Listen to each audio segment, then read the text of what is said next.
Topoko lasy topoko vavy ankafaliana indray no antranona amintsika rehetra miaraka amin'ny fandarana eto amin'ny matv amin'izao alina izao tafiditra atao anatin'ny fandarana l'actualité isika amin'ity alina alahady fa 13 ny volana janoary 2024 ity ny vahiny nasaina na iresadresaka itinydinika dia vahiny vao nandalo teto amin'ny fandarana ary isany nanokatra ny fandarana tamin'ity taona 2024 ity fa nisy ny fivoarana tamin'izay zavatra mikarakarain'izay ka dia natsoina hitavatafa sy dinidinika indray mandeha izy ireo eto indrindra andriamatora Mahefasoa Barbin izay avy ao amin'ilay hetsika antsoina hoe fivonam-pirenen'ny tanora mpitondra teniny zany hetsika izany no vahintsika miarabanao tompoko amin'izao alina izao. Miarabanao manolotra ny fandarana miaraba ihany koa ny mpijery ny fahitalavitra tsy ankanavaka. Ya, ifa ny vahiny teto ianareo ary nampafantatra ny hetsika izay nokarakaraina tamin'ny herinandro farana iny dia ilay fihaonam-be na fivoriam-be nasionaly ho an'izay vivonam-pirenen'ny tanora izay dia nivoaka an-gazety tamin'ny farany herinandro fa nivadika ho antoko politika io hetsika anankiray io ny andinindininy ny atsipiriany ny fanazavana misy kokoa mikasika an'izay angamba tonga dia ianao no ametrahana fanontaniana hoe nanahoana ny fisotran'ilay fivoriam-be akoatran'ilay fivadihana ho antoko politika ina ny tena zava-dehibe nisongadina feikevitra tao anatiny. Ny fivoriam-be iny moa na ny zakabe dia nomaniny ho an'ny tanora mpikambana tao amin'ny vomiera ny fahaiza mitarika sy ny politika tao anatin'ny fikambanana plateforme nationale des jeunes ka io vomiera tokana io vomiera anankiray io moa ny sehatra nentin'ny tanora teo aloha ny fandinidinika ny fanapatapakahitra ary niaraka ny jinjo ny tokony ho atao momba ny fiainam-pirenena sy ny fanaovana politika ao anatin'ny vomiera misy fitaizana misy fifanabeazana ary misy ihany koa fanomezana tsoakevitra sy sosikevitra entina manatsara an'izany atao hoe fitarihana sy fitantanana izany ka ankoatra ny fitsanganan'ny antoko politika PNJ mazava izay notapahana omaly nraisina ho isan'ireo feikevitra dia nisongadina atao ihany koa ny fampananana asan'ny tanora avy aiza ny atongavan'izay dia ny hita sy ny arahany be sy ny maro ny aiky dia ny hoe amin'ireo vola ampidiry ny hareny pirenena rehetra ny ampahany azo amin'io ary ny ampahany betsaka dia atokana takina ny anokanana azy amin'ny fanohanana ny tetikasa ataon'ny tanora zany hoe amin'ny fanohanana azy amin'ny fiofanana fanohanana azy ihany koa amin'ny fanatanterana ny tetikasany fa tsy ny fanjakana na ny vondron'olona na fikambanana no mitantana n'lay vola hamoronana asa ho an'ny tanora fa ilay tetikasa volavolain'ny tanora no tohanana sy ampina zany hoe mivantana le izy satria ny tanora mahalala kokoa inona ny maharary azy ary rehefa misy an'le fiofanana sy ilay fifanampiana dia hita sy azo antoko fa hifandraika amin'ny zava-misy iainany ny fotony ny asa fironony vokatra izay anto izay fa tankoatran'ireo ihany koa reo feikevitra anankiroa reo isan'ny nivoizin'ny tanora ihany ny ialana amin'ny fanararaotana ny fahantrany hafa ataony antoko politika na ny mpanao politika ny fanolorantsika zavatra amin'ny olona everina fa marefo amin'ny vondron'olona everina fa mahantra dia mahatonga n'izy ireny hiankin-doha mandrakariva amin'ny kely etolotra azy ary tsy anala ho aminy naoviana ilay toetsaina tia kely isan'ny feikevitra fahefatra dia ny anovana sy iaraha-manova fanentanana amin'ny besiny maro amin'ny fanovana ny toetsaina enti mihevitra n'izany atao hoe fiariana tsika mantsy zao samy manana ny fiheverantsika n'izany atao miary mitady vola mikandra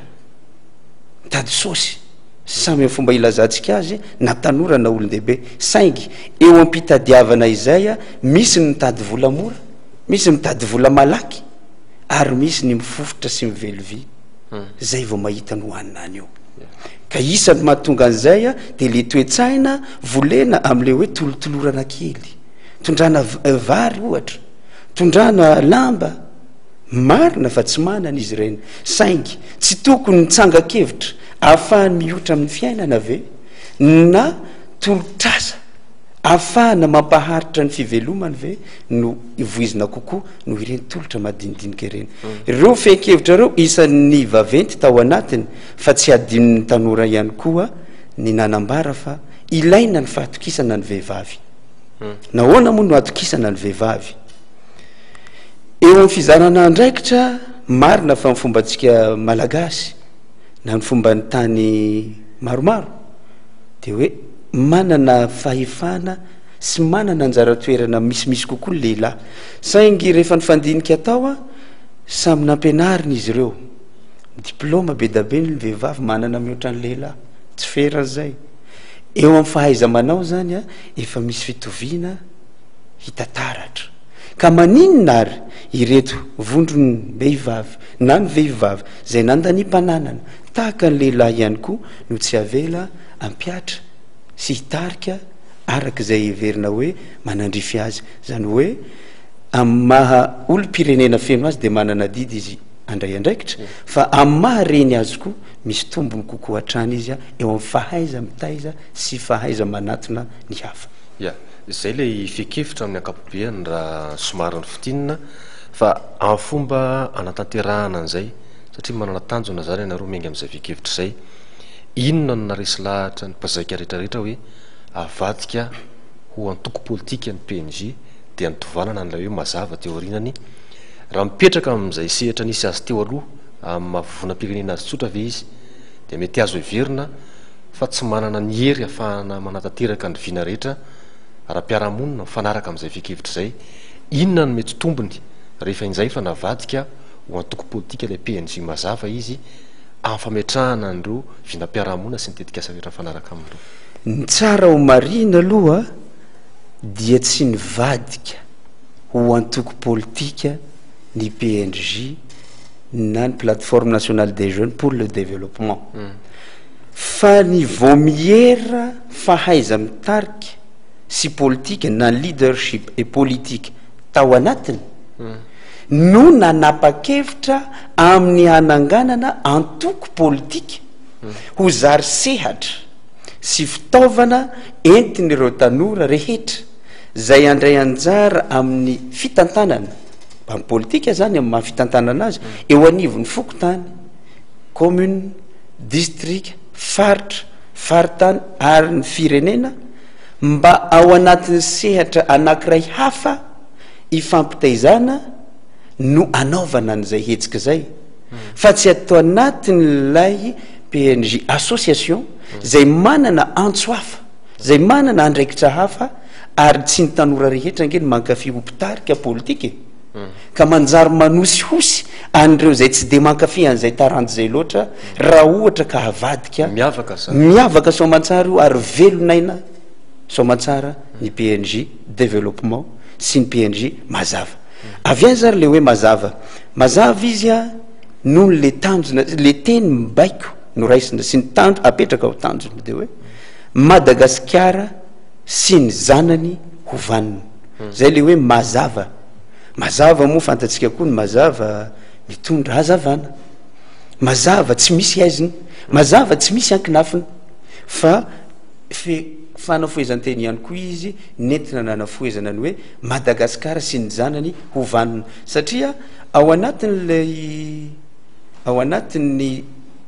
tanjona tratraran'ilay antoko politika isan'ireo ny fitezana ho olombanina zay hita fa na tsy zahay akory ny voalohan'ny teny an'izay fa na ny mpanabe na ny ray aman-dreny na ny mpitaiza tanora rehetra eny fa nahitrany amin'ny fiangonana ary de mahatsapa izay fahasarotany ny famolavolana olombanina izay kanefa raha tsy mirazotra ny ezaka ataon'ny sekoly ny ezaka ataon'ny fiangonana ny ezaka ataon'ny toeram-piofanana rehetra ary indrindra ny ezaka ataon'ny antoko politika dia ifanohitra mandrakariva zany ny zava-misy eto nefa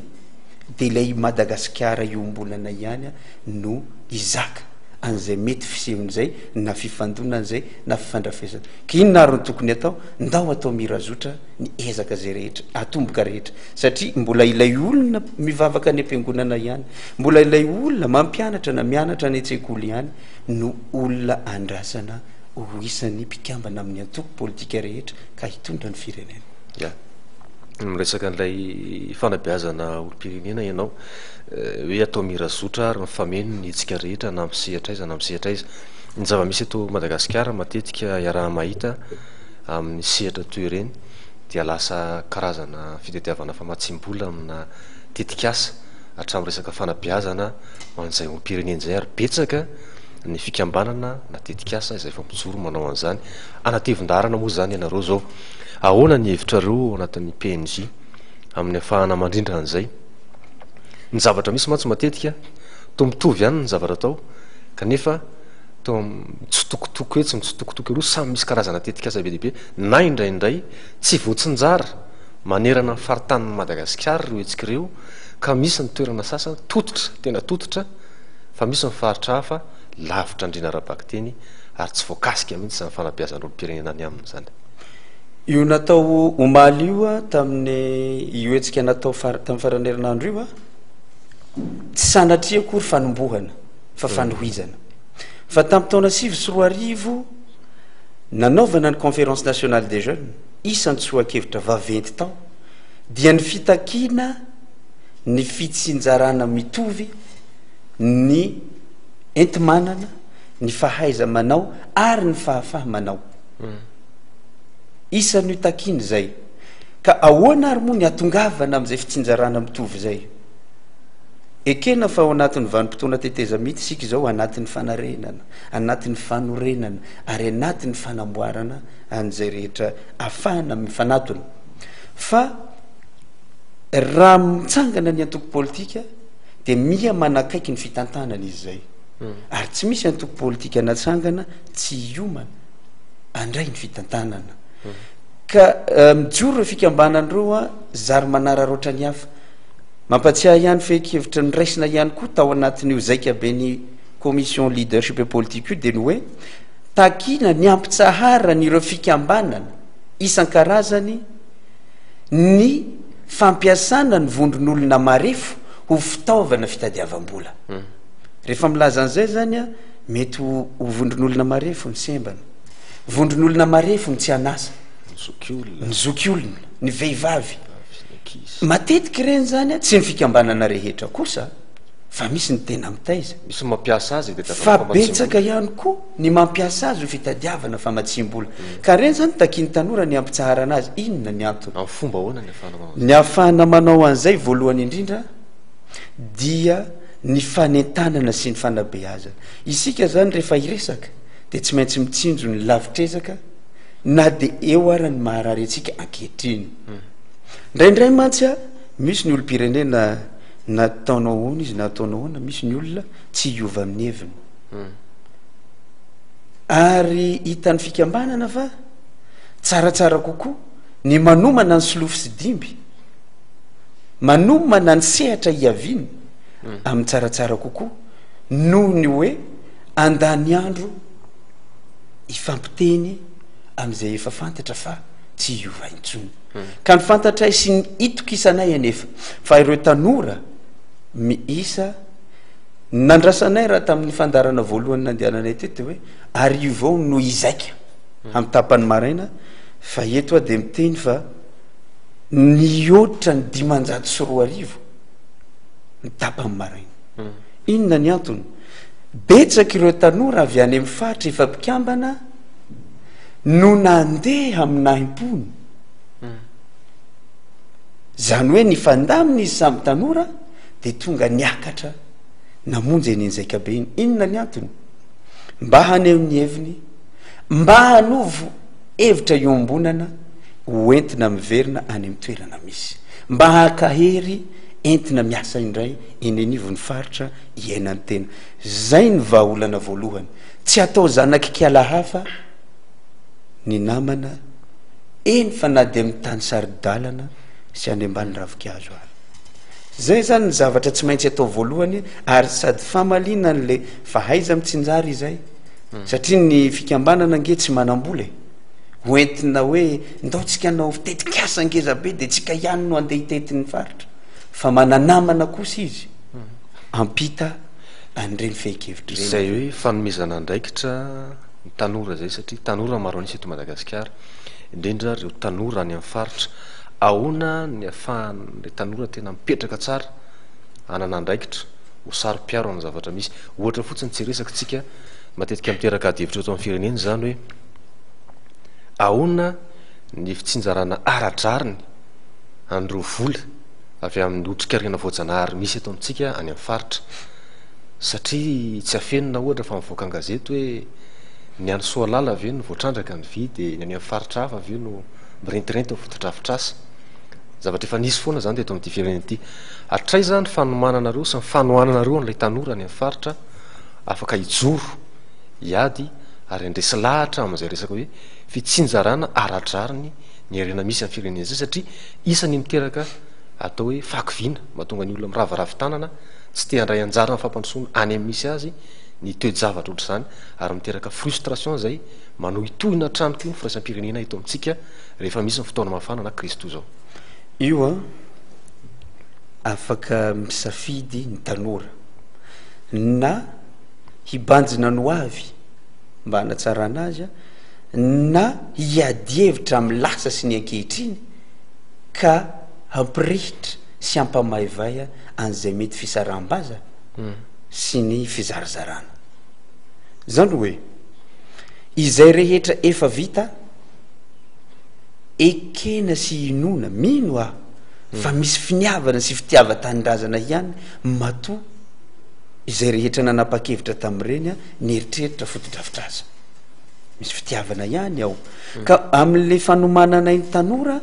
voalohany indrindra ny tena hanomananay ny tanora sy ireo mpitarika tanora moa zany ny tonga no azonay ny arana ny tafatafa teto ny hanomananay azy ireo a de tsy ny lasa akana lesona fa hitsinjovana ny hoavy tezainy izy a mifampitaiza ny tanora angatahana io na izana zany tsara mampatsiahy tsy de hoe tanora na revina tanora araky ny fiteny akory ity fiainana ny PNJ ity fa misy ray aman-dreny avokoa manolo-tsaina nyreny tanora reny saingy ray aman-dreny tsy manapa-kevitra am'izay ho raisiny tanora hoe ho tanterahana fa ray aman-dreny manolo-kevitra mizara aminy ny traikefa nananana na traikefa nitondra fahombiazana zany na traikefa nitondra fahavoazana ka io moa rehefa nifindra ny orina ho antoko politika ny mpikambana tato am'ilay vomiera dia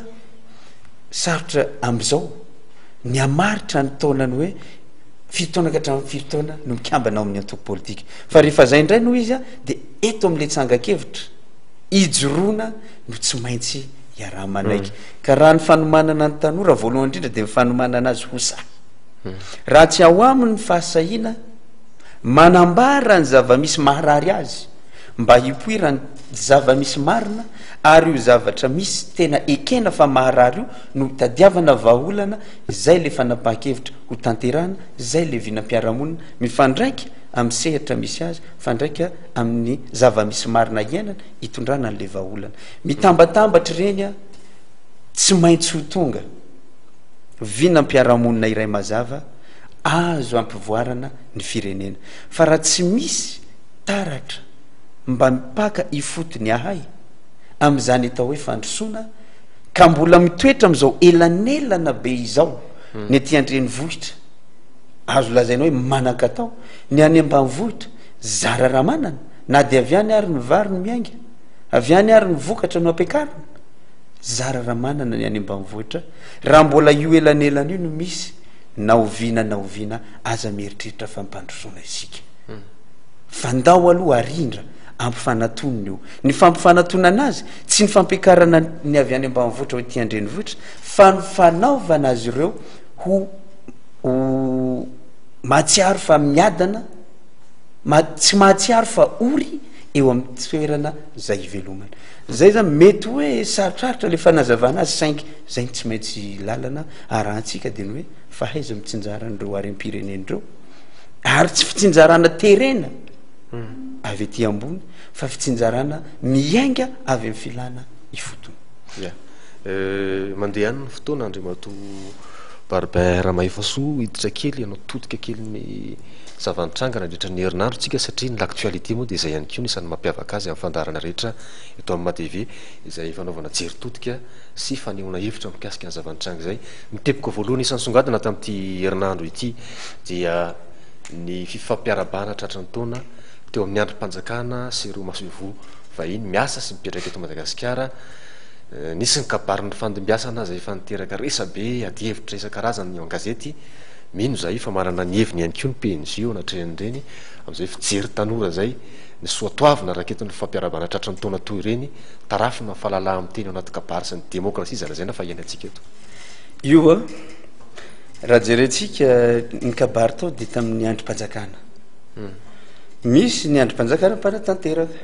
misy ny androm-panjakana mpanao lalàna ka amiko zay mitazana sy mijery zany a amin'ny maha-olo-pirenena dia ozy aho hoe rehefa nanontany zany ny androm-panjakana mpanao lalàna zay mpanaramaso ny mpanatanteraka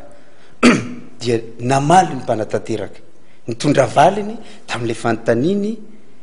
mpanaramaso niasa ny mpanatanteraka zay ka nanaovana azy zany tamin'ny fotoana ny asaramanitra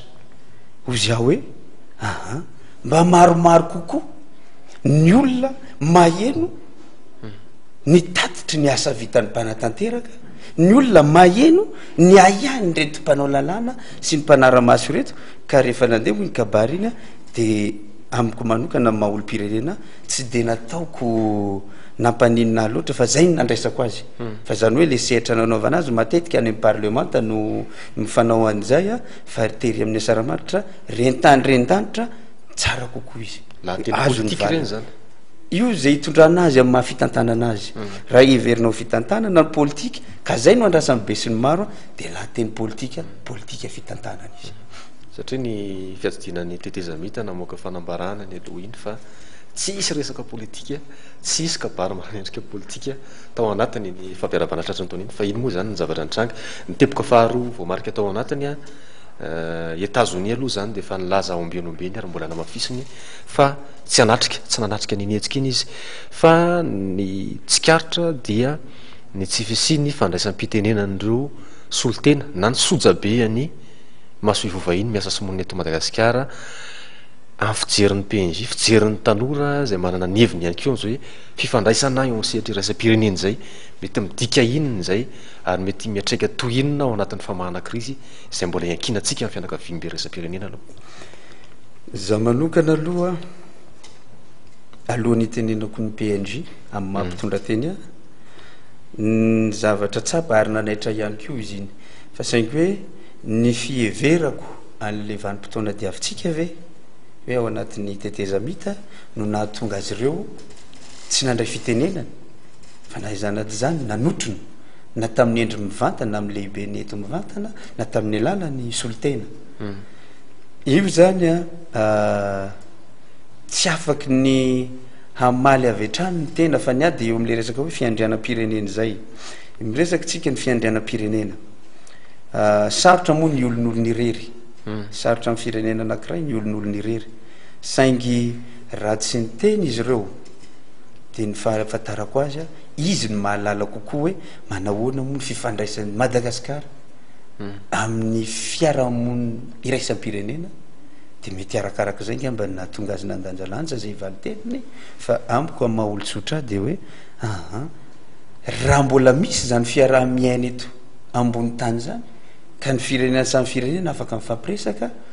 tsy dia tokony ho atao sakana vaventy amin'ny famanany krizy eto zay satria rehefa nekentsika ihany koa ary isan'ny fantanina petraky ny olo-pirenena matetika nge hoe nahoana no dia firenena avy any ivelany no mandray an-tanana ny famahana ny krizy eto amintsika fa ny valiteny azo ny olo-pirenena koa matetika tamin'izany dia hoe aha efa nekentsika avy amin'ny mpitondra io a efa nekentsika efa nekentsika sy ny firaisamony-pirenena iraisampirenena fa ny sadaika no ialo lalana amin'ny famahana ny krizy ka na tsy hitako zany ny tena anazavana azy misimisy kokoa mihoatra an'izay fa izay efa nekeny tsika zay a de hoy izy aho hoe matoa zany efa nekentsika de nekeny izy ireo ihany koa de sarotra amitsika ny ala am'izay fomba enti mijery ny firaisana azy fiarah-miasa zay atreto de mbola azo lazaina hoe eo amperiny am'izay famahana ny krizy sy ny olana izay a na isika eto Madagasikara na zareo anivon'ny sadek zay nametraha ny fianakaviam-pirenena fitokisana taorina ny tranga teny avoloha ny etsika ny lanonam-panjakana teny avoloha dia niarahana lala ihany keo fa nisy ny fivoriana nataony zareo teo anivon'ny sadek zay ny aloavany fivorian'ireo ministra ny rambahiny teo anivon'ny troika ary ny filohan'ny teteza mitandry ny Irena Rajoelina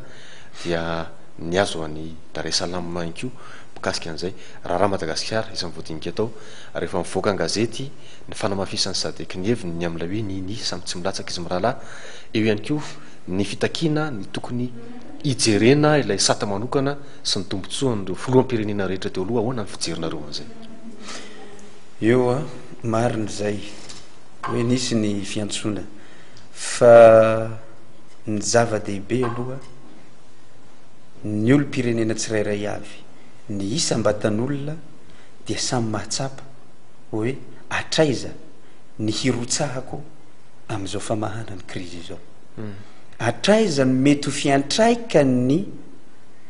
fandraisako andraikitra mivantana na ankolaka am'izay fivahany krizy zay keo anjarantsika tsirairay avy anjarany olo-pirenena anjaran'ireo manana andraikitra anjaran'ireo zay antefany fanontaniana mivantana no mandinika aloha ny tombontsoa ny fanapaha-keviny amin'ny fiairam-pirenena alohan'ny ipahany zany a am'y mety ho tombontsoa manokana am'y tena na am'ireo zay manodidina ny tena iverina ao anatin'ny fiainan'ny PNJ isika lay PNJ fikambanana sy lay PNJ mazava zay atoko teraka avy am'izany etsika ny vovona-pireneny tanora zany tamin'ny fivahinianana roa teto farany mety tsy anao ny teto fa ny PNJ no nentina teto tamin'izay de nisy fantaniana napetraka mikasika ny hoe mety anahoana ny toerana na position ho an'ny PNJ amin'ny fifidianana ao avy hanolotra kandida ve izy hanoana kandida hafa mety tsy avy ao anatiny ve izy sa hipetraka izy araka ilay foto-kevitra netiny hoe ilaina ary tena filany zao vaninandro lalovantsika izao mba hamatotra ny safidin'ny vahoaka ny fampianarana sy ny fanabeazana nireo olo-pirenenireo inona no fanapaha-kevitra atao aorinany fivoriana tamin'ny farany herinandro iny am'izay safidy rehetrarehetra mipetraka izay ny PNJ mazava dia ao anatin'ny fahaterahany sarotra ny anankinana ny fitantanana azy na ny fanapaha-keviny amin'ny olona vitsy ka raha ny raha filoha-pirenena ilay kandida lazainao eto a de mbola miandry indray zay a kongresy fivoriana zaika be zay vao azo atao a ny manapa-kevitra na ny amin'ny olona na ny amin'ny position ho tazomin'ny PNJ mazava fa ny azoko ambara kosa dia ny fahavonona n'ireo tanora ireo ho olona ho fidiana ho mpifidy ary ho mpikirakira ihany koa ny adidy amanandraikitra mifanandrifa am'izany fifidianana izany zany hoe ny PNJ mazava tsy mbola nanapa-kevitra ny am'izay olona fa ny manahirana ny am'izao de hoe ahoana aloha ny azahoana firohotana avy amin'ny tanora ahatsapany tanora fa tsy nitsangan'olona ny vahaolana fa ny fiombonana ao anatin'ny tsangan-kevy mpampivoarana zay aloha ny tokony hisy ka maha antoko politika azy a de iroso amin'ny fanabeazana ny olo-pirenena zay efa natao ihany zany na tamin'ny PNJ développement na PNJ mazava satria efa tsapa hatram'izay fa ny fahitana tanora sa ary ny fahafahana mamolavolam-pitarika no isany ho tombony amin'ny firenentsika raha ohatra ka pitarika voaomana no tonga eo mba hialantsika am'izay mety oko sendrasendra eo anatrehan'izay safidy nydronanareo zay inona ny mety hoetsika atao satria efa ao anatin'ny taona 13 tsika ary hatreto aloha dia mbola tsy misy ny fandavana na fandosoana ny datin'ny 5 zay navoaka ny senity fa mbola mipetraka eo hatramin'izao ao anatin'izay volana vitsivitsy na maromaro marabotonga fividianan'izay inona no etsika sy ny lara-pahamehana atao karazany hoe foezaka na court terme ivery ny PNJ fa ho atao maika indrindra zany zao sy ny fanatanterahana azy ny tena maika io moa zany lazaina hoe maika nefa efa natomboka 3 taona dia io fitezany io ihany ny tena maika dia ny fahafahana mifanatony amin'ireo sehatra rehetra tsy ankanavaka na PNJ développement na PNJ mazava afaka manao an'izay daholo amin'ireo sehatra rehetra tsy ankanavaka ka mitaiza olombelona mitaiza olom-pirenena indrindraindrindra mitaiza ny olona rehetra voakasiky ny fifidianana dia hatao izay zavatra zay satria sarotra ny asa irery nefa ny olona ivantana ny zavatra ataony fikambanana maro samihafa mitovy hafa izy rehefa tonga amin'le fifaninanana ara-politika amin'ny mantoko politika fa raha mbola ao anatin'ny fitaizana izy dia tsy maintsy averiko le tenitery aloha hoe miezaka ahitana an'izay mirazotra izay amin'ny sehatra tsy ankanavaka eny ary amarana ny fotoantsika ndre matora Mahefasoa Barbin inona no amtinana sy inona no afatra ho ampijerantsika amin'izao alina zao ny afatra kely mba tiana ampitaina dia raha misy ny mahaory indrindra ny ray aman-dreny dia ny mahita ny zanany tsy tody amin'ny tanjona ny riny ka eto ny PNJ mazava ny PNJ de développement association zany io dia miezaka manokatra sy mampivelatra sehatra hikatrohan'ny tanora tsy ankanavaka tsy sanatria fifaninanana io ka hitadiavam-bola aman-karena fa sehatra anolorana ny fitiavana sy ny finiavana mba hitsinjovana anyity firenentsika ity ko mitodika amintsika ray aman-dreny aloha voalohany tsy manda mihitsy fifanatolana sy fifampiresahana ary soso-kevitra satria maro aminareo ray aman-dreny no mitena manana fijery mitovy amin'ny tanora amin'ity maharary ity ka raha sitraka reo ny havanina ny taranakitsika ekena fa misy ny olombanona eto fa mba ho betsaka ny vanina dia afaka miara-miasa mandrakariva amin'ny mpanabe indrindraindrindra rehefa samy antoko iny efa hafa nyresaka amin'iny fa ato am'le resaka fanabeazana any ny tena fototra iaingana fa na misy zay na tsy misy io araky ny efa fiteny mahazatra metezitsika tanora ho ampitafika tsy ampitafika fa ny fahafoizantsika tsy mitaky vola man-karena aminao ny firenena ny herinao no ifitory ary ny fahaizanao ny atolory fa azavelanao ngazana igasikara tanindrazana eny ary fisotrabetsaka anao ndre matora Mahefasoa Barbin ny vahiny tato anatin'ny fandarana tamin'izao alina izao dia ankasitrahana toy zany ihany koa ny teknisianina rehetrarehetra izay niaraka ny asa tamin'ity alina ity indrindra ianareo mpijery izay tsy mahasasatra ary tsy mahavisaka ny miteny hoe mankasitraka mankaterina anareo mpanome avaram-patana ny fandarana eto amin'ny matv toy izao ny tenako mametraka mandrapitafa ho amin'ny manaraka indray ary dia mametraka izay velomizay miaraka amin'ny vahintsika ho amin'ny fotoana manaraka marapitafa toko lasy toko vavy efa samy vonina ny rehetra ny fanatanterahana ny fifidianana amin'ity taona ity amaranana ny tetezamita ary roso amin'ny fananganana ny rafitry ny repoblika faha-efatra io no anisan'ny nisongadina tamin'ny lateny izay natao androany teny amin'ny lapam-panjakana teny Ivolohà mitsipaka ny fijabahan'ny firenena ny ivelany ny raharaha anatiny eto amintsika ihany koa ny filohan'ny tetezamita mananjoy safidy izay tiany malagasy ka tsy olona iray na roa na tokony olona vitsy na firenena avy any ivelany no andidy sy anapaka mikasika izay fomba hitondrana ity firenena ity Sabiga antsika loatra ny fahafahana dia ny fahafahana mandray fanapahan-kevitra ny fahafahana misafidy ny fahafahana mamaritra ny lalakizorana ny fahafahana mamola vola ny endrim-pandrosoana titsika petraka eto Madagasikara amiko dia mananjoa isafidy ny tiany malagasy koa raha mananjo safidy ny malagasy dia tsia tokony olona iray na roa tsy antokony olona ho iaho na firenena avy any ivelany no anditsy tsy anapaka mikasika ny fomba hitondrantsika ity firenentsika ity sy ny olona tokony hitondra sy tatana ny firenena rapitra. Nasiany filoantetezamita te manokana ihany koa ny momba ny fitrandrana ny arena kibon-tany ary nasiany trindrim-pe manokana ny momba ny fitrandrana nickel sy cobalt any amin'ny faritra Atsinanana. Malagasy amin'ny vokatra fitrandrana nickel sy cobalt izay arembe CCN antsika iray isanjato monja. Raha mitetina 1 milliard 500 millions de dollars isan-taona ny vola hiditra amin'izany fitrandrana izany dia 15 millions de dollars fotsiny no mankatsy amin'ny vahoaka malagasy. Tsy vitan'izany fa lazaina hoe 5 milliards de dollars ny vola nampiasaina atao anatin'izany fitrandrana izany na ny investissement. Raha ataontsika izany mikajikajy dia eo amin'ny telotona efatrona mahery eo fotsiny dia efa tafaverina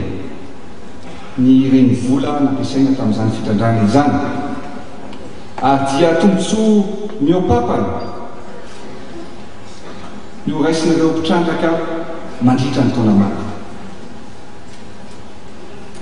dia rariny be zany liana. Izany nefa no santiona ny fifanarahana natao somi teto amin'ity firenena ity.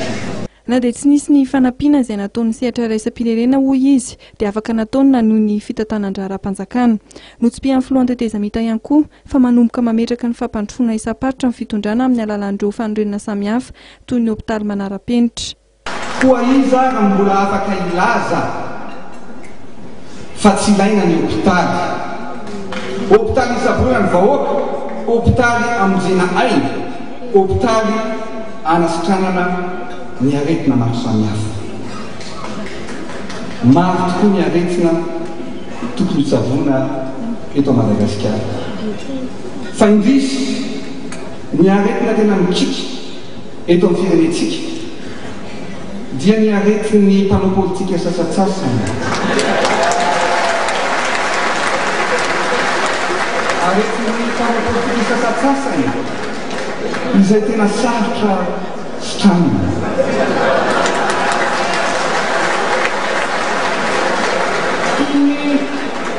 Toy ny areti-saina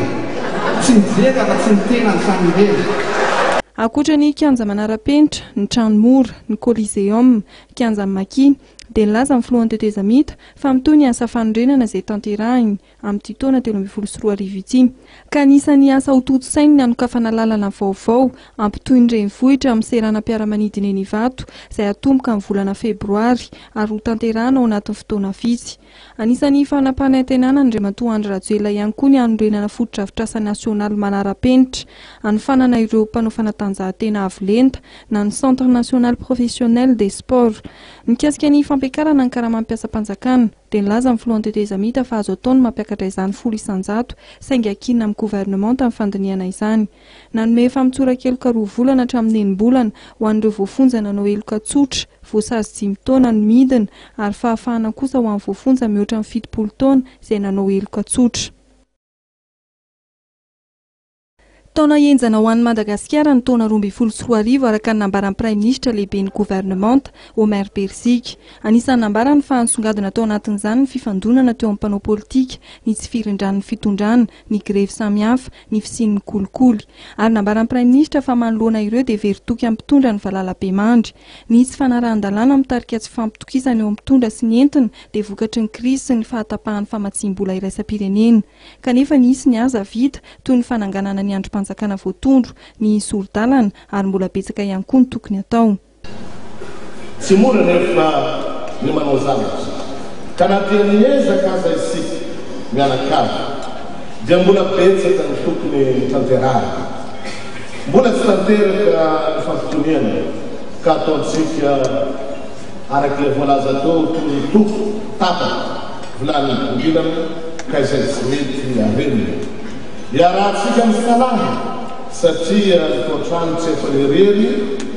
ary asa vakotrano tsy vita raha tsy fanakona mpianakavy sika rehetra satria iray taniraza ka tokony ahay tsinjo ny ho avy ombonana ka ahay fanera ankinitsika mifahelena ny taharaza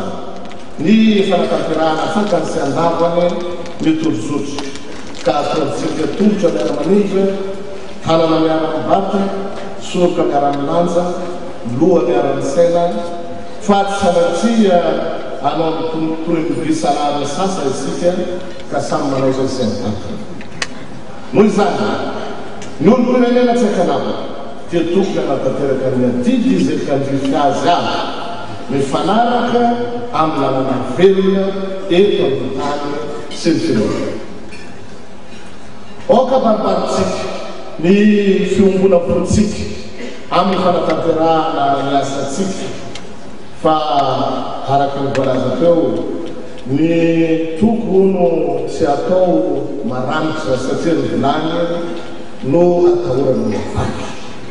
alavilitsika ny fivakivakina sy ny fisarasarana maro lafy miezaka atretsika ka tsy azo atao tahaka ny dimy tokilan-katoka ka ny ilany any ny voajery izany hoe adiditsika ny manatanteraka amparetrertena ny andininy rehetra ao amin'ny ka ny fanamitsika mitotona telo ambiny folo sy roa arivo ity dia ny voatsika tsy misy ambahamba amin'ny krizy amin'ny alalan'ny fanatanterahana ny fifidianana samy miaiky isika rehetra fa ny fifidianana marina madio sy mangarahara sady ekeny ny reseny maro no hany lalana tokana ahafahatsika miala amin'ny krizy lavareny tsy ho vitatsika sy amyreny rehefa izany fa ilana miavatsika avy amin'ny telam-bato indrindra fa nivondrona iresa-pirenena sy ireo mpiara-madomadoka amintsika nosy retan'ny prime ministre fa fanamby apetraka amin'ity taona 13 ity ny fampiavana pirenena sy ny famitsorakeloka ary ny fanomezana amin'ny fahafahana amin'ny teny mba hialana amin'ny krizy ny filohan'ny CST kosa dia nanohana ny tokony hanatanterahana fifidianana amin'ity taona 13 ity ary miantso amin'ny fifandraisan-tanana eo amin'ny malagasy rehetra amin'ny fanatanterahana izany. Mitaky ny tokony hanajana ny sordalana ny filohan'ny kongresy ny tetezamita Andriamatoa Mamy Rakoto Arvelo anisan'ny takina ny fampiarana ny anjin'ny faha 9 fa 7 ary faha 20 ao amin'ny sordalana tsisy fifidianana mandeha raha tsy mandeha ireo araka ny nambarany ary nosoritany ihany koa fa ilaina ny fiarahana amin'ny vondrona iraisam-pirenena amin'ny fanatanterahana izay fifidianana izay. Azo ambara ho tsy azo virana intsony angamba ny atao fifidianana taona 13 sy 20 ity. Izany raha teo ny faniriany maro foarasana ity ka hoe tsy mahavita izany isika noho ny antony zatsy aizaroa dia toa tsy azo eritreretina ny zavatra mety iseho eto amin'ny tany sy ny firenena. Adiditsika mpanao politika tsirairay avy izany no mametaka avy avo ny tombontsoa ambony ny firenena. Ary tsy etsony angamba ny fotoany fandresen-davitra fa zava-dehibe tokoa ny fitondrana ny tany sy ny fanjakana izany fankatoavana iraisam-pirenena izany. Fifidianana vita tsara anefa no antoka izany. Ny sadety nanao ny fanelanelanana ary nanaja izany hatrany ny fianakaviam-be iraisam-pirenena. Noho izany dia tokony hajaina ny fanapahan-kevitra vokany fa izay ny mitondra vahaolana hialana amin'izao krizy efa naheratra efa taona manjaka ny firenena izao. Tsy afaka ion'olo ny Madagasikara ka sanatria hanao ohatran'ny Korea Avaratra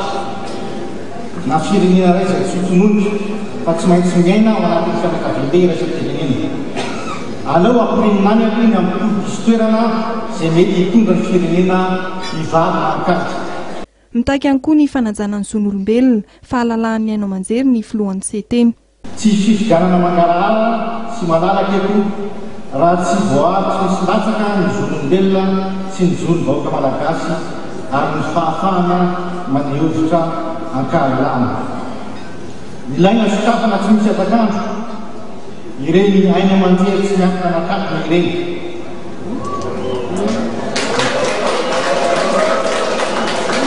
Tahaky ny fanaisana andraikitra feny koa nefa ny asa mpanao gazety sy izay rehetra ny asa amin'ny sehatry ny serasera. Tokony hanao ny asany amin'ny fahendrena sy amin'ny famendrena ao anatin'ny fanajana ny zosiny voninahitry ny sangadan'olona. Ny tsy famelana ireo lazaina fa mpanohitra hiditra amin'ny aina manjery-panjakana moa izay tondrona fa hoe manely vaovao tsy marina sy maniparika fanakorotana araky ny filazana minisitra sy tonandraikitra dia tetika entina nampenambava sy amerenany iray mimerateranisma endriky ny didizana tiana atao. Nampatsiahivy ny filohan'ny kongresy Teteza Mita fa noho ny asa andavanandro ary hanao fifidianana fa tsy hanao tetikasa sy fananganana foto-drafitr'asa samihafa no anjara asan'ny Teteza Mita. Mitaky ny tokony hijerena sy hamahana ny mangirifiry ny vahoaka ny filohan'ny kongresy Teteza Mita. Anisan'izany ny tokony hijerena ny lafiny tsy fahandriam-pahalemana izay mahazo vahana amin'izao fotoana izao. Anisan'ny filoham-piangonana Voasy ary tonga diny avy aloha ny pastera Mayola Mivady ao amin'ny fiangonana Apokalipsy maneran-tany ary filoham-boninahitry ny atoko JFFM. Ity faramo dia fantatry ny maro amin'ilay faminanidy ny amin'ny atongavana azy ho filoham-pirenena amin'ity taona 2024 ity. Araka nambaran'ny pastera Mayola dia mbola tazomy hatramin'ny farany ny faminaniana ahatonga azy ho filoham-pirenena amin'ity taona ity ary mbola mamafisy ny fahapetraka izy izay vao hilatsaka ho vidiana. Zava-dehibe koa ny filohan-drajely dia ny am-po-pirenena atsika tsy baiko ny vahiny izy. Mety zany. Mikasika amin'ny fifidianana pastera? Mikasika amin'ny fifidianana dia nirarina ho vita izy. Satria raha tsy vita indray izy dia manjary zany indray ny tonga. Rehefa aoriana fametrahana anaka? Izay fametrahana anao izay mihitsy ohatrotry ny azonao lasaina amin'izay ve ohatrotry ahoana mety? Dia tsy haiko aloha. Ohatrany hoe tsy ranana napetraka raha manatsoa napetraka raha tsy mandrava raha tsiraka raha tsirahonana raha zanamasy filohan'ny rajoelina napetraka daholo zay nako izay lefa amin'aniny apetraka dia miandry fotsiny dia izay tsy vitany zareo zany toizaka raha ohatra ka tonga le fotoana. Manoloana ny Tsomiele Tsiroa izay milaza fa manana ny ampy arabola sy mpanohana matanjaka ary firenendehibe toa ny Rosia, Sina, Korea ao ambadika afaka mamaty sy fanonganam-panjakana ny pastera Mayola dia nanambary ity pastera ity fa izay fitondrana rehetra izay nifanipy teto Madagasikara dia efa niezaka nanao fanadidina sy nanamarina izay mety ho famatsim-bola ny pastera Mayola ary mazava tsara fa mbola sy nandray vola na fitaovana tamina firenena avy any ivelany ity pastera ity sy ny antoko entiny. Raha nanontaniana amin'ny mety ahatongavany eo amin'ny fitondrana ny pastera Mayola dia nilaza fa izy koa aza tsy mbola mahafantatra ny fomba ahatongavany eo. Nilaza kosa nefa izy fa tsy amin'ny alalan'ny fanonganam-panjakana na fidinana an-dalambe fa amin'ny fomba manara-penitra raha araky ny filazany ihany. Isan'ireo olom-panjakana nasaina fa tsy nanatrika ny lanonam-piarabana noho ny natrarana ny taom-baovao tetsy Iavoloha ny alarobia 7 janoary lasa teo Andriamatoa Alain Ramarsson mpikambana eo anivon'ny CST. Nambarany fa noferan'ny komity mpikarakara tsy azo hitondra-piaro izy Ray Andro mialoha andro no mbola nesoriny fadidiana Teteza Mita tsy ampiasan'ny birao etsy Ambohitsoroatra ihany koa. Ny hoany Avoloha mihitsy dia tenenina ny olona biroko hoe miala ampidolona nareo biroko Ambohitsoroatra dia miala ampidolona. Farany tsy tafahoana tamin'ny voalohany. Izay nietreritra hoe tokony misy fihaonana any amin'ilay zahatra mitranga teto firenena ireny raha toa hoe fantatra fa nanao izay natongavany zareo. Fa tsy andefitra intsony ny fianakaviana Ramarsson izay hiady mafy mba hivoahany marina amin'ny taona 13 sy 14 ity mikasika ny vonona ny Soana 20 Aogositra 2024 tany Soana Ranivongo izay nitarika tamin'ny fahalasana ny minisitra mponina teo aloha sy ny mpiara-miasa aminy. Antony raha teo natonga ity fianakaviana ity hikarakara fampivavahana nentina natsiarovana Andriamatoa Dina Ramarsson sy ny mpiara-miasa aminy androany tetsy amin'ny CCSK Antanimena moa izany. Nanararoatra ny fotoana Alain Ramarsson nitondra fanakianana amin'ireo endriky ny tsy fanajana ny zon'olombelona atao amin'ireo olona esorina amin'ny tany fanajorana aman-taonany maro sy ireo mpivarotra amoron-dalana. Zay daholo mariako teo niadin-dra tompo vavy dia ho an'ny voaka malagasy indrindra ireo tratra ny tsindry azo lena maro samihafa ka dia eto aho mbola mahita ary mbola mahafantatra hatramin'izao fa tena miezaka foana mandroakolona amin'ny toerana misy azy amin'ny trano fonenana amin'ny rehetrarehetra zao za no dia miteny fetim-boana koa ty taona 13 fa tsy handefitra amin'izay resaka rehetra ohatr'izay satria zao efa baitro mazavy io tamin'ny 13 avy any amin'ny filakevitra minisitra ka raha tsy manaja an'izany dia efa namany tsy manaja ninninina ary ny tena naitsa tsy lefitra tsony satria efa maro loatra ny faorian'ny fahitanon-drazana ka tsy afaka mihitsy izay ilefitra koa amin'ireny zavatra ireny satria tena fandikana zon'olombelona tanteraka mihitsy ny atao amin'izao fotoana izao indrindra koa mbola piko resaka ty resaka fandroahana mpivarotra ity fantatra mihitsy amin'ny statistika navoakanareo mpanao gazety mazava fa efa 5.7 isan-jato ny malagasy mahantra amin'izao fotoana izao ao anatin'ny krisy tanteraka ny fiainan'olombelona eto Madagasikara aiza ny iveloman'ireo olon'ireo soa ihany ary izy fa mety zavatra ivarotana fa raha tsy zany dia ho aiza izy ka eo kosa ninninona nataon'ny commune za dia miteny voaka ifanaja tsisy olom-boafidy tsony nareo ao ka tsy afaka napakevitra androka olona amin'ny toerana ivarotana sy ny rehetrarehetra fandaminana no atao fa tsy mifandroahana sy ny herisetra sy mivavabe akoatra ny fianakavian'ireo niarambonina sy ireo fikambanana samihafa niara-niasa tamin'ny Nadine Ramarson ary olom-pirenena tsotra dia nanome voninahitra amin'ny fotoana androany ihany koa apahany amin'ireo mpikambana ao amin'ny CSD. Ny fahalalan'ny malagasy manapa-kevitra sy misafidy ary indrindra ny fitandrovana ny fiandrianam-pirenena no anisany notsindrin'ny filohan'ny tetezamita tany Dar es Salaam raha nanatrika ny fivoriana an-tampon'ny troika avy ao amin'ny SADC ny tenany. Nanaiky ary nahatsapa izany fiandrianam-pirenena malagasy izany ny filoham-pirenena rehetra teo anivon'ny troika ao amin'ny SADC araka ny nambara ny teny Ivato. Nasiany teny ihany koa ny mahakasika ny fifandraisan'ny Madagasikara amin'ny fianakaviam-be iraisam-pirenena eo amin'ny lafin'ny fifidianana. Raha dia azoko lazaina fa nahafapo ny resaka satria napetratsika tsara tamin'ny voananomboka amin'ny fivoriana no hoe ny fahalalana manapaka ny fahalalana misafidy ary indrindra ny fiandrianam-pirenena dia mahasampiavo amin'ny vahoaka malagasy. Miresaka amin'ny ankapobeny dia hoe ao anatin'izay famanank'izay ahoana ny fomba anaty-terahana amin'ny fifidianana, ahoana ny fomba hirosona makany amin'ny fifidianana, izay ny zavatra sy ny fampandrosoana ny firenena amin'ny ankapobeny. Izay ny zavatra afaka holazaiko. Fantatro ny fanontanianao tamin'ny mikasika ny hoe ahoana ny proposition sy ny contre-proposition. Ny zavatra tsara fantatritsika dia niarahany dinika ary no resahana izay mety ho fanapa-kevitra rehetra ho raisina sy mety ho raisina mikasika an'izany filatsahako fidiana izany. Fa dia niarahana anaiky ary niarahana anaiky ireo filoham-pirenena mivory tao anatin'izany fivoriana izany tao anatin'ny troika ny mazava-dehibe ny fiandrianam-pirenena malagasy. Tao aorian'ny fanambaran'ny FMI na ny tahirim-bola iraisam-pirenena dia nanamafy ny filohan'ny tetezamita fa efa tamin'ny taona 2024 no efa tapaka ny fifandraisana. Ny FMI izay teneniko rehefa miresaka ny crise ny zavatra mitranga teto Madagasikara tsika dia aza mijery ny 2009 hatramin'ny 2013 fa ny FMI tamin'ny 2008 eny efa niala teto Madagasikara. Tamin'ny 2008 ny FMI nefa nangoronetana ka tsy tsika nampangororetana ny FMI fa le nampangororetana azy no tokony anontaniana hoe nambaolana hoentana fa tsika kosa dia manana nambaolana hoe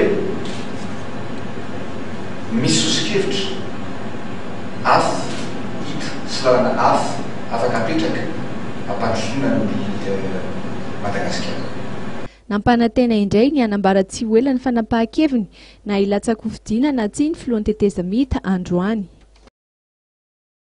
raha tokony androany no anomboan'ny fionana entina ny manana fivoriana tampony entina manana krizy izay karakarain'ny FFKM dia nahemitra amin'ny fotoana manaraka izany. Araka nambarany mpikambana eo anivon'ny comité de pilotage na ny komité mpanomana ny fivoriana dia noho ny fifandrofian'ny fotoana amin'ny fivorian'ny SADC any Dar es Salaam no antony nanemorana ny fotoana. Mbola anisan'ny voalaza fa andrasan'ny komité mpanomana izay ahitana mpanao politika sy mpikambana ao anatin'ny CFIP ny valin'ny fionana tapon'ny troika ny SADC. Aorian'izay vao fantatra ny fotoana natanterahana ny fionana eo amin'ny mpanao politika sy ny tompona andraikitra eo anivon'ny FFKM entina manana krizy eto amin'ny firenena.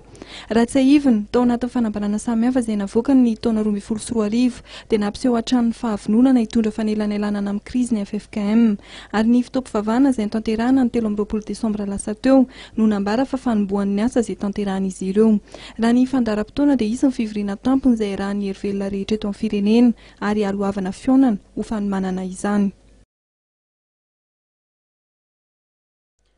Nanapa-kevitra ny ampiato ny fifandraisany amin'ny firenena malagasy ny FMI izay tarihiny Ramatoa Christine Lagarde, ministra frantsay ny toe-karena teo aloha. Ny antony raha ny voalaza dia noho ny fitarazoan'ny krizy eto Madagasikara.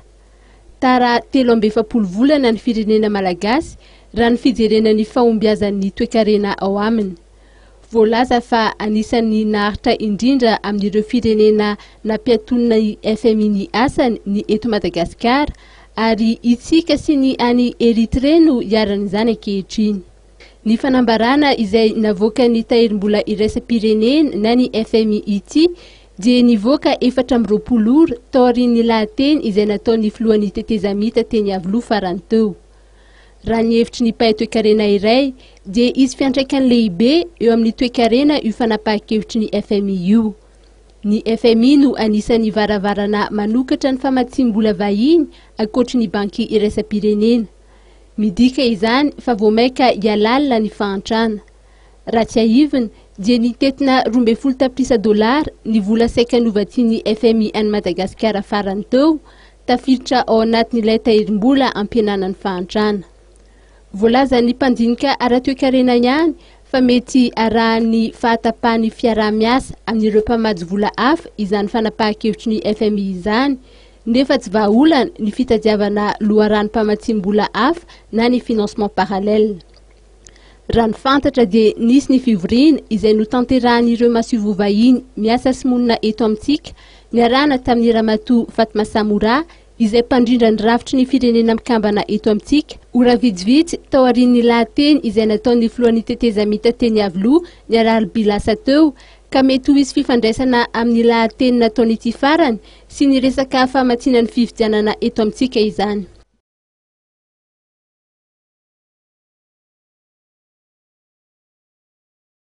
Amin'ity taona ity no hiandrasana ny fanatanterahana amin'ny faminaniana ny hitondra ny firenena malagasy araka nambaran'ny pasteur Mayol André Christian Dieudonné. Araka ny fanazavana netiny tsy amin'ny alalan'ny fifidianana fa fahefana tolotra azy no andraisan'ny fahefana. Notsipian'ny pasteur Mayol ihany koa fa vonona ny ofloan'ny malagasy rehetra ny tenany ary efa manana tetikasa mpandrosoana ny firenena antony izay nambarany fanamorona ny GFFM izay mankalaza ny faheritaonany ny orenany androany. Taona 2013 tsy maintsy anatanterahana izay zavatra andraisan'Andriamanitra ka miomana amin'izany ny antoko GFFM.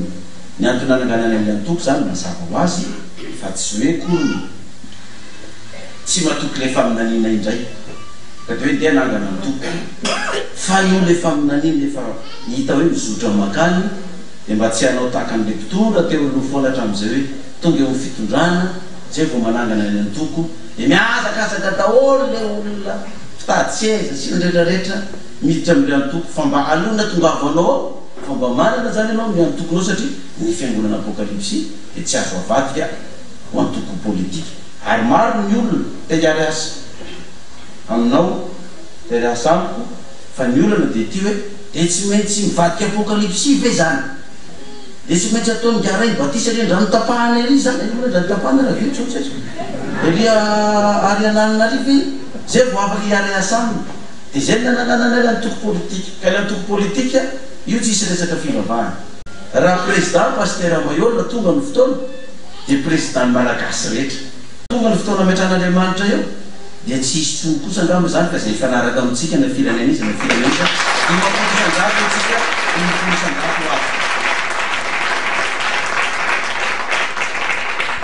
raha azo atao zany mbola nabozana zay fanarana efa vita tany dia mino aho fa itsika efa tonga eto ifanometanana ijery ny fomba natanterahana an'izany fa ny zavatra nomen'andriamanitra ana amin'ny mahafaminany anazy dia tsy voakalokilo ny saina mahono na ny tenako ary efa melipatrana amin'ny faritra rehetra eto Madagasikara ny GFFM hoy kosa ny Front National Ampirinasany ity atoko ity izay ny firoon'ny Pasteur Mayol. Ankoatrin'ny eto Madagasikara dia efa misy ihany koa ny GFFM amin'ny Frantsa ary tsy ho ela dia hisy ny GFFM Afrika. Tao anatin'ny lanonana goavana nankalazan'ny GFFM amin'ny fankalazana ny herintaona nijoroany. Lanonana izay natrehan'ireo mpanao politika, mpandrarara toekarena, mpitondra fivavahana ary ireo mpikambana ao antoko GFFM. Mahatsapa ny tanora fa atao ankilabao ary atao fitaovana politika hatrany entina hakana fahefana. Raha natao hotarihana foana moa ny tanora hatramin'izay, ankehitriny kosa dia nanapa-kevitra ny hijoro sy ho mpitarika eto amin'ny firenena izy ireo. Isany nisongadina tamin'ny etaetan'ireo tanora anarivony maro avy amin'ny faritra ho Amboropolo, tonga niatrika ny zakaben'ny tanora no karakarainy ny voamera-misana amin'ny politika sy ny fahaiza-mitantana teo anivon'ny PNJ mazava ny tanterahana androany tontolo andro tesy andrefanam-bojanahary moa izany. Raha-pirenena zavy sy tena zavatra izao efa mahatsara tena zany ireo tanora fa masakila bao foana atao fitaovana filana fotsiny hoe rehefa misy an'izao dia atrony izy nefa le firenena lafika nasin'ny crise tena lalina mihitsy dia nanapa-kevitra izay mivory fa tetika nisy lafilavitra amandrafiny izay mivory tato tamin'ny gouvernance tapany izay dia nanapaka ny zakabe io androany izay nanareo hitanareo teo ny tamanarivo ny lafiva teo tsara konsiritana fa olavany amin'ny faritra ny akabazana ary olareo tsy nitambazana vory nanjarazara metanareo namba teo fa tsisy tenena pabemasy teo fa oka zay le fomba raty mananontandro olona amin'ny zavatra sy tefirenena azy fa ampy zany ny fiendrika kokoly any fa dia aloha le olona tonga mivatatena ny araka teneny teo tonga nyroany tananroa dia miroany dia amin'izay olona mana conviction.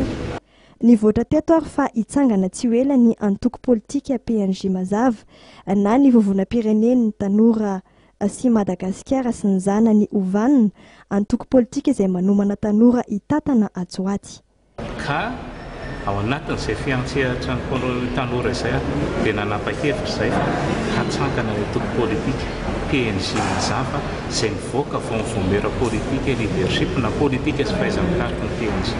Inona io antoko politika io atao inona? Io ny sehatra velarina ho an'ny andiany vaovao ho tokony andraikitra eto amin'ny tany sy ny fanjakana. Fa maninona no ataontsika izay antoko izay dia satria heverinay fa andro ny tanora izao. Raha izay fa ny faharoa koa dia hoe mila olombanina ny fitantanana firenena ary izany olombanina izany olona voataiza, olona voakolikola ary olona manana soatoavy. Dikan'izay dia hifampitaiza ao anatin'izay mba olombanina ny voaka hitantana ny firenentsika. Izay tsy milaza fa izay tonga lafatra satria lavitra ezaka izany satria fitezana avy any fotony mihitsy izany famolavolana sy fametrahana olom-pirenena vanona izany dia midika izany fa ezaka lavitra ezaka no safidinay lavitra kanefa ny atombokay androany izy. Miandry ny fivoahan'ny taratasy fankatoavana fijoroan'ny antoko ireo mpikambana vao ampafantatra ny tetikasam-piarahamonina ny volavolainy sy ny fandraisana anjara n'izy ireo amin'ny fifidianana rehetra efa nisy atao amin'ity firenena ity amin'ity taona ity. Mandra-piandrizay kosa dia anetana sy amolavolan'ny tanora mikasika ny fanajana ny soatoavina ny antoko mba ho tena olombanina tokoa no hitondra ny firenena atsoaty. Ohatra natolotra izy ireo tamin'izany moa ny tokony tsy maintsy anaova ny kandida rehetra ny fifidianana filoham-pirenena fanambaram-pananana mba hialana amin'ny kolikoly sy ny fanodikodiana-bolam-panjakana samihafa. Nizara ho voamera maromaro mpizaika tamin'ity androany ity ka nafahan'izy ireo nitondra faneho-kevitra sy etaeta mikasika ny raharaham-pirenena amin'ny ankapobeny sy ny soso-kevitra entina manatsara ny tontolo politika ary indrindra entina mamany olana izay lalovan'ny firenena amin'izao fotoana izao. Soa hitondra fahasalamany ny ho an'ny vahoaka manodidina ity tompom-pitsaboana nify sy ny ato vava eto Ambohitra Manjaka ity. Io maraina io no notokanana ny toeram-pitsaboana nify izay nomeny eo anivon'ny fitondrana tetezamita tamin'ny alalan'ny ministeran'ny fahasalamana sy ireo mpiara-miombonantoka aminy ny komina Ambohitra Manjaka. Tonga nitokana ity toerana ity ny ministry ny fahasalamana Ramatoa Joanita Daimananjara, ny ben'ny tanànana Ambohitra Manjaka Dr Hery, araky ny fahalalany maro azy, ny lehiben'ny faritra Analamanga, ny lefitry ny distrikana Ambohidratrimo ary ireo olo-manakaja maro sy vily sy miaramila. Mitety bidy 20 tapitrisa ariary ireto fitaovana ka ny ministera no niantoka manontolo izany ary ny komina Ambohitra Manjaka no nanangana ny foto-drafitrasa rehetra toy ny trano nandraisana ireto fitaovana ireto. Be tokoa androany amin'ny komina ambanivohitra Ambohitra Manjaka satria nahazo ny dentisterie izy izay fanomezana avy any amin'ny ministeran'ny fahasalamana. Izany dentisterie izany moa dia mitentina 20 tapitrisa ariary ary tsy natokana ho an'ny komina Ambohitra Manjaka ihany zany fa iarahana koa zany amin'ny ampangabe fiadanana Mahereza sy ny komina manodidina izay tonga eto. Efa nomen'ny ministeran'ny fahasalamana ny mpitsabo nify izay hiasa amin'izany ankoatran'ireo fitaovana ary izany moa dia fanatsarana ny atovava ny mponina amin'ity toerana ity. Ankoatran'izay moa dia betsaka ireo tetikasa izay mbola eritreretina ho atao amin'io tobim-pahasalamana io ka dia akina tanteraka amin'ny ministeran'ny fahasalamana izany. Nisy ihany koa ny fanomezana bisikileta miisa 5 izay nomena ireo agent communautaire izay fiaraha-miasa eo anivon'ny Global Fund sy ny AIM. Tao aorian'izay dia nisy ny fialana etaeta niarahan'ireo vahiny saina sy ny solotenan'ny mponina Ambohitra Manjaka. Nisy ny foarana tsena be izay mampalaza ny Ambohitra Manjaka ho tanterahana manomboka ny faran'ny volana martsa ho avy izao ary aritra herinandro. Mahery ny 2 arivo ireo mpanjifa vaovao nanao fisoratana anarana voalohany teo anivon'ny Canal Plus tamin'ny volana Desambra lasa teo. Tsara tokoa ny vokatra ho an'ny Canal Plus nandritra ny volana Desambra lasa teo raha ny fanamarina Andriamatoa Stéphane Bracelet taleny varitra eo anivon'ity orinasa ity. Ho fankasitrahana ireo mpanjifa vaovao sy ireo mpanjifa efatra amin'izay indrindra no nahatonga ny Canal Plus nanao ny lalaogoavana ny tanterahana ny 20 hatramin'ny 30 Desambra lasa teo. Androany tetsy amin'ny AFT Andavamamba moa ny tanterahana ny fisarihana ka mitotaly 37 ireo tsara vitana nanazo loka tamin'izany. Nisokatra ho an'ireo rehetra nanao fisoratana anarana voalohany sy ireo mpanjifa nanavao ny fisoratana anarana ny lalao ary nosokajiana araky ny formule sy ny faretany fanjifana fahitalavitra avy amin'ny Canal Plus ireo mpandray anjara. Sokajy voalohany mikasika ny abonnement rehetrarehetra découverte sy évasion. Ny faharetany ray volana ka hatramin'ny herintaona dia ny privilège ray volana. Dia ny sokajy faharoa indray ireo le mpanjifa vaovao miditra ao anatin'ny évasion manomboka amin'ny 3 volana sy ny prestige ary ny excellence ary ny sokajy fahatelo moa zany dia ireo izay rehetrarehetra niverina ny souris abonné mialatsiny amin'ilay teny baiko. Loka maro toy ny écran plat 32 pouces home cinéma, caméra, iPod ary tablette moa no natolotra ho an'ireo tsara vitana. Metoy hatramin'ny 10 janoary avy izao ireo tolotra manokana nomeny Canal Plus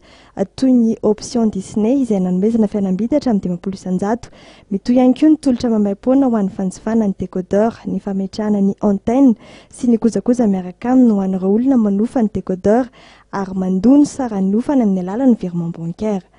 Ho amin'ity taona 13 ity dia mbola hanome fahafapo ireo mpitia fanatanjahantena ny Canal Plus amin'ny alalan'ny fandefasana amin'ny vatana ireo lalao fifaninanana samihafa toy ny fifaninanana handball sy ny CAN 2013. Ny CAN indray zany dia ny Canal Plus koa zany manana ny droit moa zany misy tsika amin'ny teny baiko manao ny diffusion ny mandefa ny lalao rehetra zany on a des qualités moa zany ny teny baiko miaraka amin'ny 3e match. Ny tombony hoe tangalana ny mpanjifa Canal Plus dia ny ina moa izy tao ny HD mialatsiny amin'ilay teny baiko ihany koa afa zany ny teknôlôjia miaraka amin'ny fahitalavitra vaovao Canal Plus dia eo koa ny fandaharana iarahana amin'ny mpiara-miombonantoka sy mpanolotra matianina toa ny Pape Diouf sy Marcel Desailly. Maro atolotra samihafa andalam-pamolavolana ao anivon'ny Canal Plus entiny hanomezana fahafapo sy hanakakezana trano ny mpanjifa ho amin'ny taona 13 ity.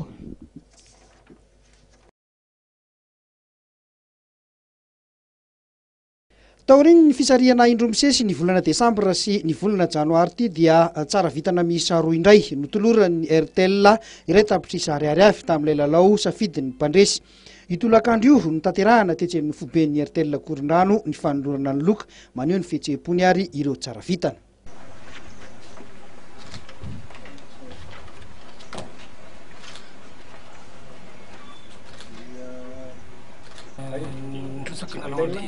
RTL monnaie zany dia nisy tirage moa zany dia tafiditra. Manahoana ny fahitanao an'ilay lalao? Tena mahafinaritra ilay izy, tena rahina hoe tohitohitohina zany izy tena mahafinaritra sady mahafaka fahasalamana zany izy no tena anaovako an'izy. Sady ohatry hoe karazana sécurité koa zany miresaka vola zany izy dia hitako hoe tena tsara ilay izy. Mbola indray anjara ve ianao amin'ilay lalao goavana? Tena mbola anify anaova tiako be izy. Mbola amin'ity kosa ny lalao safidin'ny mpandresy koa fiarakodia sy motoskotera no loka goavana miandry izay ho mpandresy. Loka goavana zany fiara roa amin'ny fahadinan'ny folon'ny volana Janoary zao no tapitra ny lalao. Tsotra be ho an'ny pré-pays dia mampiasa RTL, zany hoe na manao antso ianao na manao SMS na manao internet. Rehefa tratranao ny tanjona dia tafiditra ao anatin'ny numéro sariany ianao. Ao amin'ny poste pays afaka mampiasa ihany koa ny RTL monnaie ny mpanjifa RTL rehetra dia rehefa mampiasa indroa RTL monnaie dia efa tafiditra ihany koa anatin'ny hosariana. Amin'ny fahaenina ambin'ny folon'ny volana Janoary ho avy izao ny fisarihana ity loka goavana amin'ny lalao safidy mpandresy ity.